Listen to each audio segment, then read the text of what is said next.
ଜୟ ଜଗନ୍ନାଥ। ଆପଣମାନେ ଦେଖିପାରୁଛନ୍ତି ବର୍ତ୍ତମାନ ପହଣ୍ଡି ସରିଯାଇଛି।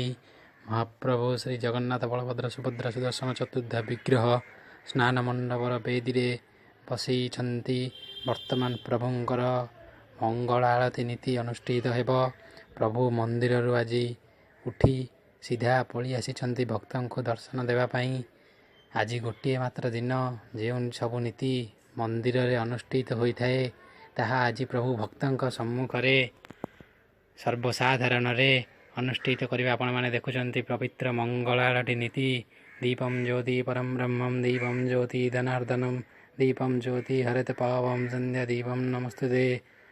ଏହି ଦୀପର ଜ୍ୟୋତିକୁ ଆପଣମାନେ ଦେଖୁଛନ୍ତି। ବର୍ତ୍ତମାନ ପ୍ରଭୁ ବଳଭଦ୍ର ଜଗନ୍ନାଥ ସୁଭଦ୍ରା ସୁଦର୍ଶନ ଆଦି ଚତୁର୍ଦ୍ଧା ବିଗ୍ରହଙ୍କର ମଙ୍ଗଳ ଆଳତୀ ଅନୁଷ୍ଠିତ ହେଉଛି। ପ୍ରଭୁଙ୍କର ଆଜିର ସମସ୍ତ ଦୈନନ୍ଦିନ ନୀତିକାନ୍ତି ଏହି ସ୍ନାନ ମଣ୍ଡପ ଉପରେ ଅନୁଷ୍ଠିତ ହେବ। ସମଗ୍ର ଭକ୍ତ ସର୍ବସାଧାରଣ ଆଜି ଏହି ନୀତିକୁ ଦେଖିପାରିବେ। ଆପଣମାନେ ସେହି ପବିତ୍ର ମଙ୍ଗଳ ଆଳତୀର ଦୃଶ୍ୟ ଦେଖୁଛନ୍ତି। ଏହାପରେ ଆପଣଙ୍କର ଅବକାଶ, ତଡ଼ପ ଲାଗି, ମଇଲମ ଇତ୍ୟାଦି ସବୁ ନୀତିକାନ୍ତି ରହିଛି। ମଙ୍ଗଳ ଆଳତୀ ସରିଯାଇଛି।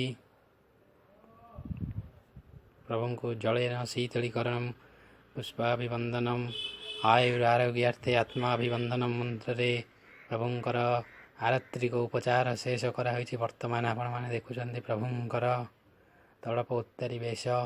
ପ୍ରଭୁ ଏହି ବେଶରେ ନିଜର ଦୈନନ୍ଦିନ କାର୍ଯ୍ୟ ସ୍ନାନ, ଦନ୍ତମର୍ଜନ, ଜୀବ ଛେଲା ଆଦି ସବୁ କାର୍ଯ୍ୟ ସମ୍ପାଦନ କରୁଛନ୍ତି। ବର୍ତ୍ତମାନ ଆପଣମାନେ ଦେଖିପାରୁଛନ୍ତି ମୁଖ ପ୍ରକ୍ଷାଳନ ପରେ ମୁଖ ପୋଛିବାକୁ ପୁଷ୍ପରେ ପୂଜା ପଣ୍ଡା ମହୋଦୟ ଆପଣମାନେ ଦେଖୁଛନ୍ତି। ବର୍ତ୍ତମାନ ଚାରିଗୋଟି ଚତୁର୍ଦ୍ଧା ବିଗ୍ରହଙ୍କ ପାଇଁ ଦାନ୍ତକାଠି, ଜଳ, ଜୀବଛେଲା ଏବଂ ମୁଖବାସାର୍ଥେ ପୁଷ୍ପ ଆଦି ବିବିଧ ଦ୍ରବ୍ୟମାନ ରଖାଯାଇଛି। ବର୍ତ୍ତମାନ ପ୍ରଭୁଙ୍କର ସକାଳ ନିତ୍ୟାନି କର୍ମ ସରି ବର୍ତ୍ତମାନ ପ୍ରଭୁ ବେଶ ହୋଇଛନ୍ତି। ଦିବ୍ୟ ସୁନ୍ଦର ବେଶରେ ପୁଷ୍ପ ଏବଂ ବସ୍ତ୍ରମାନଙ୍କ ଦ୍ୱାରା ସୁସଜ୍ଜିତ ହୋଇ